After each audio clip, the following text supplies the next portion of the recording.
Hello my dears, welcome to our new class. നമ്മളിന്ന് discuss ചെയ്യുന്നത് Malayalam PYQ orient ചെയ്തിട്ടുള്ള connected points ആണ്. എല്ലാവരും നല്ല ശ്രദ്ധയോടെ തന്നെ കേട്ടിരിക്കുക. ഒന്നാമത്തെ ക്വസ്റ്റ്യൻ ഇതാണ്: താഴെ നൽകിയിരിക്കുന്ന വാക്യങ്ങളിൽ ശരിയായവ ഏതെല്ലാം? കരുണയില്ലാത്ത പെരുമാറ്റം വെറുതെ വ്യർത്ഥമാണ്. കരുണയില്ലാത്ത പെരുമാറ്റം വ്യർത്ഥമാണ്. കരുണയില്ലാത്ത പെരുമാറ്റം വെറുതെയാണ്. കരുണയില്ലാത്ത വെറുതെയുള്ള പെരുമാറ്റം വ്യർത്ഥമാണ്. അപ്പൊ ഇവിടെ നമുക്ക് എന്താണ് വെറുതെ വ്യർത്ഥമാണ് എന്നിട്ടുള്ള കാര്യം വേണ്ട. അങ്ങനെ വരുന്ന രണ്ട് സെന്റൻസുകൾ ഇവിടെ ഉണ്ട്. ഏതൊക്കെയാണ്? ഒന്നാമത്തേതും നാലാമത്തെയും സെന്റൻസ് എന്ന് പറഞ്ഞിരിക്കുന്നത് രണ്ടെണ്ണവും വന്നിട്ടുണ്ട്. അതായത് വെറുതെ വ്യർത്ഥമാണ് എന്നിട്ടുള്ള കാര്യം വേണ്ട, വെറുതെ വ്യർത്ഥം. അപ്പൊ അതുകൊണ്ട് നമുക്ക് അത് തെറ്റാണ്. അപ്പൊ ശരിയായവ ഏത് എന്നാണ് ചോദിച്ചിരിക്കുന്നത്. അപ്പൊ ശരിയായിട്ടുള്ളവ ഏത് മാത്രമാണോ? കരുണയില്ലാത്ത പെരുമാറ്റം വ്യർത്ഥമാണ്. കരുണയില്ലാത്ത പെരുമാറ്റം വെറുതെയാണ്. വ്യർത്ഥം മീൻസ് വെറുതെ എന്നാണ്. സോ ഇവിടുത്തെ ആൻസർ ശരിയായിട്ടിരിക്കുന്നത് ഓപ്ഷൻ ബി ആണ്. 2ഉം 3ഉം ആണ് ശരിയായിട്ട് വരുന്നത്. തെറ്റില്ലാത്ത പദം ഏതെല്ലാം? കുട്ടിത്വം, ക്രീഡ, കാഠിന്യം, കണ്ടുപിടുത്തം. കുട്ടിത്വം എന്ന് പറഞ്ഞിരിക്കുന്നത് തെറ്റാണ്. കണ്ടുപിടുത്തവും തെറ്റാണ്. കുട്ടിത്വം. അപ്പൊ തെറ്റില്ലാത്ത പദം, അതായത് ശരിയായ പദം ഏത് എന്നൊക്കെയാണ് ചോദിച്ചിരിക്കുന്നത്. ഇപ്പൊ ക്രീഡ എന്നുള്ളത് ശരിയാണ്. കാഠിന്യം എന്നുള്ളതും ശരിയാണ്. ക്രീഡയും കാഠിന്യവും ശരിയാണ്. സോ 2ഉം 3ഉം ആണ് ശരിയായിട്ട് വരുന്നത്. ഓപ്ഷൻ സി ആണ് ഇവിടുത്തെ കറക്റ്റ് ആൻസർ. 2ഉം 3ഉം ശരിയാണ്. അപ്പൊ കുട്ടിത്തം എങ്ങനെയാണ് എഴുതുന്നത് നമുക്ക് നോക്കാം. ഇവിടോട്ട് എഴുതാം. കുട്ടി ത്വമല്ല, തം എഴുതണം. കുട്ടിത്തം. കണ്ടുപിടുത്തമല്ല, കണ്ടു പിടിത്തം. പിടുത്തം. പിടുത്തം അല്ല, പിടുത്തം. കണ്ടുപിടുത്തമാണ് കറക്റ്റ്. ഇനിയും അങ്ങനെയുള്ള കുറച്ച് വാക്ക് നോക്കാം. കേളിഗൃഹം. അപ്പൊ നമ്മൾ നോർമലി കേളിഗ്രഹമല്ല പറയുന്നത്, കേളിഗ്രഹം എന്നൊക്കെ പറയും. പക്ഷെ കേളിഗൃഹമാണ് കറക്റ്റ് ആയിട്ട് വരുന്നത്. നോട്ട് ഗ്രഹം, ഇതല്ല. ഓക്കെ. കൃത്രിമം എന്നിട്ടുള്ളത് ശരിയായിട്ടുള്ളത് ഏതാണ്? കൃത്രിമം. ഞാൻ തെറ്റും ശരിയും കൂടി എഴുതി കാണിക്കാം. അപ്പൊ നിങ്ങൾക്ക് കുറച്ചുകൂടെ പെട്ടെന്ന് ഇങ്ങനെ വരും. കൃത്രിമം കാണുമ്പോൾ നമുക്കൊരു ശരിയായിട്ടൊക്കെ തോന്നും. പക്ഷെ ഇതങ്ങ് തിരിച്ചിടണം. കൃത്രിമം. ക്ലിയർ? കൃത്രിമം. കീഴ്ക്കോടതി. കീഴ്ക്കോടതിയാണോ ശരി? കീഴ്ക്കോടതിയാണോ? ഇക്ക വേണം കേട്ടോ. കീഴ്ക്കോടതി ശരിയായിട്ടുള്ളത് ടിക്ക് ചെയ്തേക്കാം. ഇവിടുത്തെ ഏത് വേണം? 2 കാവുള്ളത് വേണം ശരിയാക്കി വെക്കാൻ വേണ്ടിയിട്ട്. ഇനി കൃത്യനിഷ്ഠ ഒക്കെ ചോദിക്കണം. കൃത്യനിഷ്ഠ. കൃത്യനിഷ്ഠ. ഠ എഴുതുമ്പോൾ പഠനത്തിന്റെ ഠ എഴുതണം. കൃത്യനിഷ്ഠ ആണ് ശരി.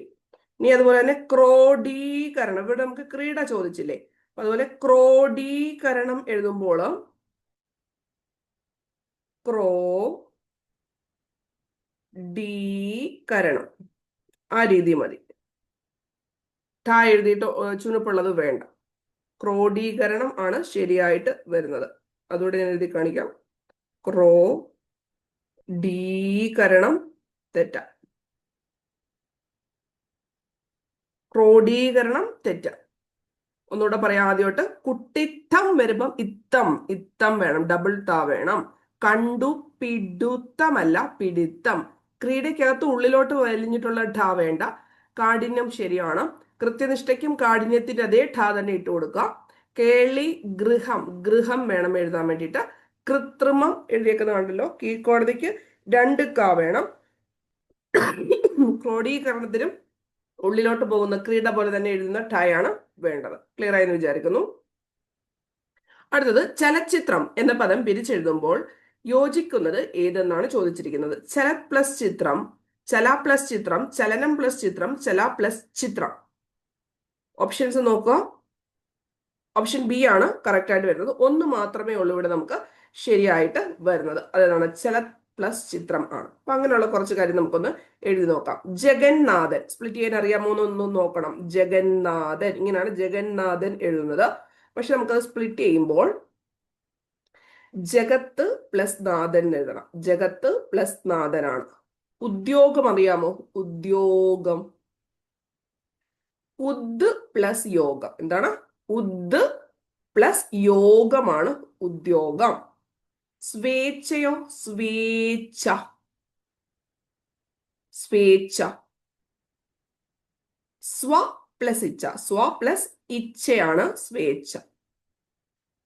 തൃപ്പാദം. തൃപ്പാദം സ്പ്ലിറ്റ് ചെയ്യുമ്പോൾ തിരു പ്ലസ് പാദം. തിരു പ്ലസ് പാദം. തൃപ്പാദം. അഹങ്കാരമോ? അഹങ്കാരം. അഹം പ്ലസ് കാരം. അഹം പ്ലസ് കാരം. അപ്പൊ ജഗന്നാഥൻ, ജഗത്ത് പ്ലസ് നാഥൻ, ഉദ്യോഗം ഉത് പ്ലസ് യോഗം, സ്വേച്ഛ സ്വ പ്ലസ് ഇച്ഛ, തൃപ്പാദം തിരു പ്ലസ് പാദം, അഹങ്കാരം അഹം പ്ലസ് കാരം. ഉച്ഛ്വാസം കൂടെ നമുക്ക് നോക്കാം. ഉച്ഛ്വാസം. ഉച്ഛ്വാസം അതെന്ത് വരണം? ഉത്ത് പ്ലസ് ശ്വാസം. ഉത് പ്ലസ് ശ്വാസം. ഉച്ഛ്വാസം എങ്ങനെ സ്പ്ലിറ്റ് ചെയ്യുന്നത്? ഉത് പ്ലസ് ശ്വാസം. വിദ്യുത് ശക്തി നമ്മൾ എഴുതത്തില്ലേ? വിദ്യുത് ശക്തി. വിദ്യുത് പ്ലസ് ശക്തി എന്ന് എഴുതുന്നത് പോലെ. ഉച്ഛ്വാസം ഉത് പ്ലസ് ശ്വാസം. ഒന്നുകൂടെ നോക്കാം. ചലച്ചിത്രം. ചല ചലത് പ്ലസ് ചിത്രം. ചലച്ചിത്രം. ജഗന്നാഥൻ. ജഗത് പ്ലസ് നാഥൻ. ഉദ്യോഗം ഉദ് പ്ലസ് യോഗം. സ്വേച്ഛ സ്വ പ്ലസ് ഇച്ഛ. തൃപ്പാദം തിരു പ്ലസ് പാദം. അഹങ്കാരം അഹം പ്ലസ് കാരം. ഉച്ഛ്വാസം ഉത് പ്ലസ് ശ്വാസം. ഇത് നിങ്ങൾ എഴുതി നോക്കണം. പറയുമ്പോൾ നമുക്ക് എല്ലാ അക്ഷരങ്ങളും ഒരുപോലൊക്കെ തോന്നും. അപ്പൊ നമുക്ക് ഇമ്പ്രൂവ്മെന്റ് ഉണ്ടാവത്തില്ല. മലയാളമൊക്കെ നമ്മൾ എന്ത് ചെയ്യണം? പ്രാക്ടീസ് ചെയ്ത് എങ്കിൽ മാത്രമേ ഇമ്പ്രൂവ്മെന്റ് ഉണ്ടാവത്തുള്ളൂ. അടുത്തത്, തിന്നത് തീരും കൊടുത്തതു തീരില്ല എന്ന പഴഞ്ചൊല്ല് അർത്ഥമാക്കുന്നത് എന്ത്? തീറ്റയുടെ മഹാത്മ്യം, ദാനത്തിന്റെ മഹാത്മ്യം, തിന്നത് കൊടുക്കണം എന്നാണ്. തീറ്റയും കൊടുക്കലും വെറുതെയാണ്. ഏതാണ് ശരിയായിട്ട് വരുന്നത്? രണ്ട് മാത്രമാണ് ശരിയായത്. ദാനത്തിന്റെ മഹാത്മ്യമാണ് വരുന്നത്. അങ്ങനെയുള്ള കുറച്ച് കാര്യങ്ങൾ പറയാം. അതായത് ആനയ്ക്കും അടി പിഴയ്ക്കും എന്ന് പറഞ്ഞു കഴിഞ്ഞാൽ എന്താണ്? വലിയവനും അപകടം പറ്റും. വലിയവനും അപകടം പറ്റും. ആനയ്ക്കും അടി പിഴയ്ക്കും. ഉർവശി ശാപം ഉപകാരം എന്ന് പറഞ്ഞാൽ എന്താണ്? ദോഷം ഗുണമായി തീരുക. ദോഷം ഗുണമായി തീരുക.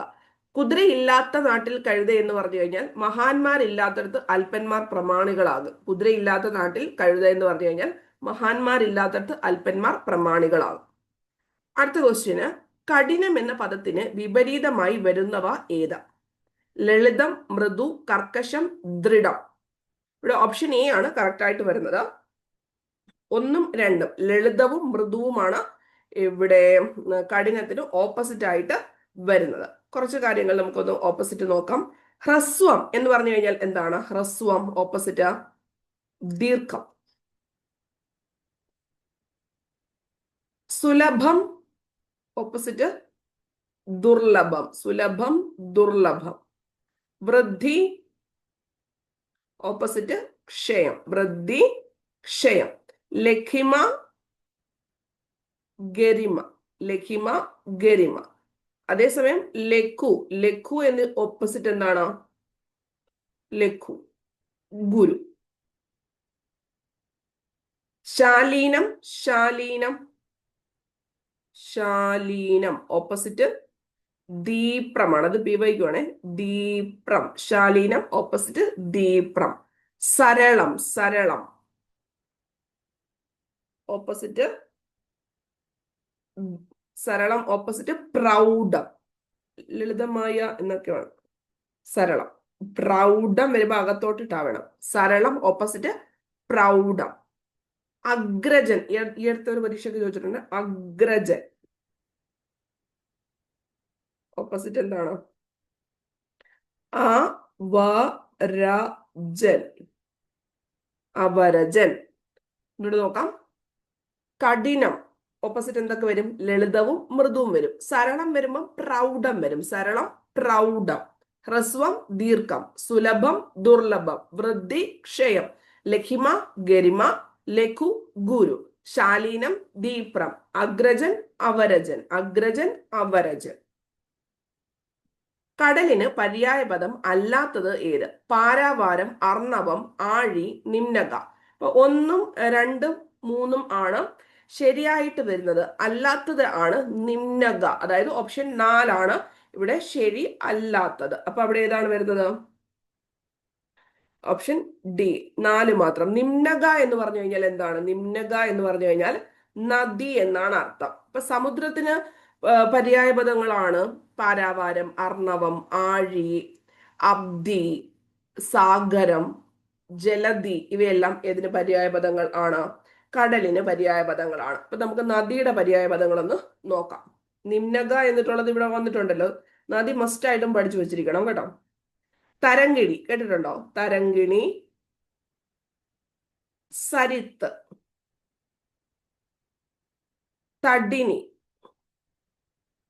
വാഹിനി, നിമ്നക. ഇതെല്ലാം ഏതിന് പര്യായ പദങ്ങളാണ്? നദിക്ക് പര്യായ പദങ്ങളാണ്. ജലം ചോദിച്ചു കഴിഞ്ഞാൽ അപ്പ്, വാരി, സലിലം, തോയം. ഇവയെല്ലാം ആർക്ക് പര്യായ പദം ആണ്? ജലത്തിന് പര്യായ പദങ്ങളാണ്. സൂര്യന് തരണി എന്ന് പറയുന്ന ഒരു വാക്കുണ്ട്. സൂര്യൻ, തരണി, രവി, ദിനകരൻ, ഭാസ്കരൻ, ആദിത്യൻ, ദിവാകരൻ. എല്ലാം ആരുടെ പര്യായ പദമാണ്? സൂര്യന്റെ പര്യായ പദമാണ്. അപ്പൊ ഒന്നുകൂടെ നോക്കാം. നദിയാണെങ്കിൽ തരങ്കിണി, സരിത്ത്, തടിനി, വാഹിനി. ജലം അപ്പ്, വാരി, സലിലം, തോയം. സൂര്യൻ തരണി, തരണി, രവി, ദിനകരൻ, ദിവാകരൻ. ക്ലിയർ ആണല്ലോ. അപ്പൊ പാരാവാരവും അർണവം, ആഴി, ജലധി ഒക്കെ ഏതുമായി ബന്ധപ്പെട്ടിരിക്കുന്നു? സമുദ്രവുമായി ബന്ധപ്പെട്ടിരിക്കുന്നു. Tit for tat. ഉരുളക്കുപ്പേരി പകരത്തിന് പകരം, ആവശ്യത്തിന് വേണ്ടി, ഇതൊന്നും അല്ല. ആൻസർ ഈസ് ഏത് വരും? 1ഉം 2ഉം ആണ് ശരിയായിട്ട് വരുന്നത്. ഉരുളക്കുപ്പേരിയും പകരത്തിന് പകരവും ആണ് വരുന്നത്. അപ്പൊ ഇവിടുത്തെ ആൻസർ ഏതാണ്? എ ആയിട്ടാണ് വരുന്നത്. ഉരുളക്കുപ്പേരിയും പകരത്തിന് പകരവും. ഹോട്ട് പൊട്ടറ്റോ അറിയുന്നതാണല്ലോ പറഞ്ഞേ. സങ്കീർണ പ്രശ്നമാണ്. ഹോട്ട് പൊട്ടറ്റോ മീൻസ് സങ്കീർണ പ്രശ്നം ആണ്. വൺ നെയിൽ ഡ്രൈവ്സ് അനദർ എന്ന് പറഞ്ഞു കഴിഞ്ഞാൽ മുള്ളുകൊണ്ട് മുള്ളെടുക്കുന്നതിനെയാണ് one nail drives another. One nail എഴുതണോ? One nail drives another means മുള്ളുകൊണ്ട് മുള്ളെടുക്കുന്നു.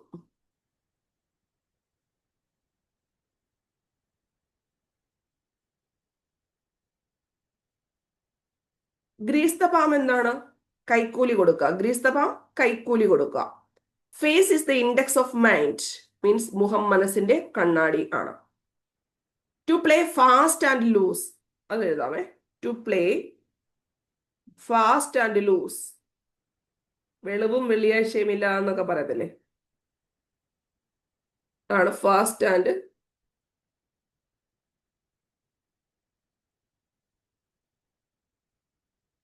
വെളിവും വെള്ളിയാഴ്ചയും ഇല്ലാതെ. അതായത് വ്യവസ്ഥയും വെള്ളിയാഴ്ചയും ഇല്ലാതെ എന്നൊക്കെ ചില നാട്ടിൽ പറയും, ചിലടത്ത് വെളിവും വെള്ളിയാഴ്ചയും ഇല്ലാതെ എന്നൊക്കെ പറയും. To play fast and loose means വെളിവും വെള്ളിയാഴ്ചയും ഇല്ലാതെ. വൺ നെയിൽ ഡ്രൈവ്സ് അനദർ, മുള്ളുകൊണ്ട് മുള്ളെടുക്കുക. ടിറ്റ് ഫോർ ടാറ്റ്, ഉരുളക്കുപ്പേരി പകരത്തിന് പകരം. ഗൃഹി എന്ന പദത്തിന്റെ സ്ത്രീലിംഗമായി വരാവുന്നവ ഏത്? ഗൃഹിണി, ഗൃഹ്യ, ഗൃഹ്യക, ഗൃഹിത. ആൻസർ ഈസ് ഓപ്ഷൻ എ ആണ്, ഗൃഹിണി. ഒന്നു മാത്രം, ഗൃഹിണി. ഓക്കെ, ഗൃഹിണി. ക്ഷത്രിയൻ ചോദിച്ചാൽ എന്ത് പറയണം? ക്ഷത്രിയ എന്ന് പറയുന്നുണ്ട്. ഇനിയും ക്ഷത്രിയാണി ഉണ്ട്. ക്ഷത്രിയൻ, ക്ഷത്രിയാണി ഉണ്ട്, ക്ഷത്രിയാന്നും ഉണ്ട്. ഗുരു, ഗുരുവി, മാതുലൻ, മാതുലൻ, മാതുലാനി, മാതുലാനി. ബന്ദി, ബന്ദി, ബന്ദിനി. ശിവൻ, ശിവാനി.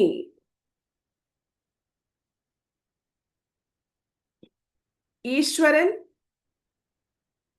ഈശ്വരി.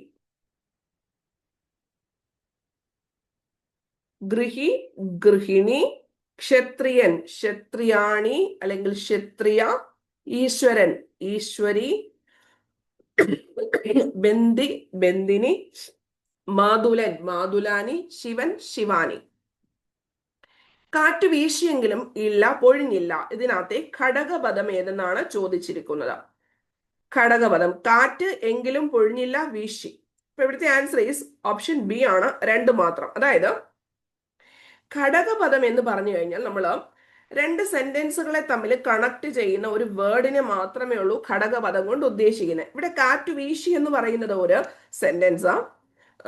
ഇല പൊഴിഞ്ഞില്ല എന്നതും ഒരു സെന്റൻസ്, പൂർണ്ണമായിട്ടുള്ള ഒരു പൂർണ്ണമായിട്ടുള്ള വാക്യം എന്ന് വേണമെങ്കിൽ പറയാം, അല്ലെ? കംപ്ലീറ്റ് സെന്റൻസ് ആണ്. അതിനെ രണ്ടിനെയും കൂടെ മിക്സ് ചെയ്തിട്ട് അല്ലെങ്കിൽ അതിനെ രണ്ടിനെയും കൂടെ ഒറ്റയാക്കാൻ വേണ്ടിയിട്ട് യൂസ് ചെയ്തിരിക്കുന്ന വേർഡാണ് ഏത്? എങ്കിലും. സോ ഇവിടുത്തെ ഘടകപദം ഏതാണ് പറയുന്നത്? എങ്കിലും. പക്ഷെ സിമ്പിൾ അല്ലേ? അടുത്ത ക്വസ്റ്റ്യൻ നോക്കാം.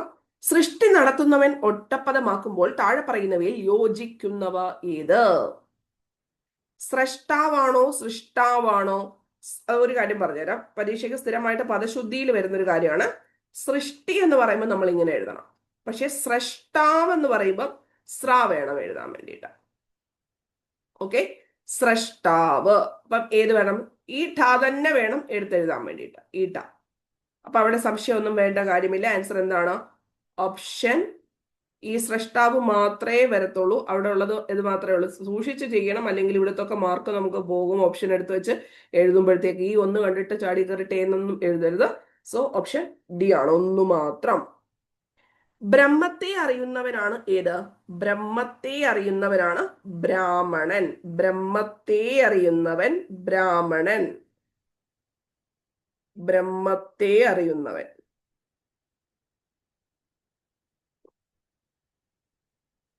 ദോഷം മാത്രം കാണുന്നവൻ. ദോഷം മാത്രം കാണുന്നവൻ. ദോഷൈക ദൃക്ക്. ദോഷൈക ദൃക്ക്. ദോഷം മാത്രം കാണുന്നവൻ. ക്രോധത്തോട് കൂടിയവൻ ക്രുദ്ധൻ. കാരണം ക്രോധത്തോട് കൂടിയവൻ ക്രുദ്ധൻ. ദോഷം മാത്രം കാണുന്നവൻ ദോഷൈക ദൃക്ക. വ്യാകരണം അറിയുന്നവൻ എന്താണ്? വ്യാകരണം അറിയുന്നവൻ അത് വൈയാകരണൻ. വ്യാകരണം അറിയുന്നവൻ വൈയാകരണൻ. വ്യാകരണം അറിയുന്നവൻ വൈയാകരണൻ. വൈന്ന് തന്നെ എഴുതണം, വൈ. ഓക്കെ, വൈയാകരണൻ. വ്യാ എന്നിട്ടുള്ളത് എന്തായിട്ട് മാറും? വൺ വേർഡ് ആക്കുന്ന സമയത്ത് വൈ ആയിട്ട് മാറും. ഈ എന്ന് പറയുന്നത് എന്തായിട്ട് മാറും? വൺ വേർഡ് ആക്കുന്ന സമയത്ത് ഓൾമോസ്റ്റ് 90% എ അല്ലെങ്കിൽ ഐ എന്നൊക്കെയുള്ള രീതിയിലേക്ക് മാറും. അതായത് ഇഹലോകത്തെ സംബന്ധിച്ചത് ഐഹികം, ഇതിഹാസത്തെ സംബന്ധിച്ചത് അതെല്ലാം എന്തായിട്ട് മാറും? ഐതിഹാസികം. അതായത് ഇതിഹാസത്തെ സംബന്ധിച്ചത് എന്തായിട്ട് മാറും? ഐതിഹാസികം. അപ്പൊ അതുപോലെ തന്നെ ഇഹലോകത്തെ സംബന്ധിച്ചത് അത് ഐഹികം. എല്ലാം എന്തായിട്ട് മാറും? ഈസ് കൺവേർട്ടഡ് ഇൻ ടു ഐ ആയിട്ട് മാറും. എവിടെ വരുന്ന സമയത്താ? അതിന്റെ ഒറ്റപ്പദമാക്കുന്ന സമയത്ത്. മനസ്സിലായോ? ഇനി ഉദ്യോഗത്തെ സംബന്ധിച്ചത് എന്ന് പറയുമ്പോൾ എന്തായിട്ട് വരും? ഔദ്യോഗികം. അത് ഉ എന്നുള്ളതും അത്യാവശ്യം എന്തായിട്ട് വൺ വേർഡ് ആക്കുമ്പോൾ മാറിപ്പോകും, ഔദ്യോഗികം. ഇതൊക്കെ നമുക്ക് ചെറിയ ചെറിയ കാര്യങ്ങളൊക്കെ അറിയാമെങ്കിൽ ഓപ്ഷനിൽ നിന്ന് എലിമിനേറ്റ് ചെയ്ത് ആൻസർ ചെയ്യാൻ പറ്റും, നമ്മൾക്ക് അറിയാത്ത വേർഡ്സുകൾ കേട്ട് കഴിഞ്ഞാൽ. അപ്പൊ അതുകൊണ്ടാണ് അങ്ങനെയുള്ള കാര്യങ്ങളൊക്കെ പറയുന്നത്. അപ്പൊ നമുക്ക് അടുത്തൊരു വീഡിയോ ആയിട്ട് ഉടനെ തന്നെ കാണാം. അപ്പൊ എല്ലാവർക്കും all the very best. Thank you and love you all.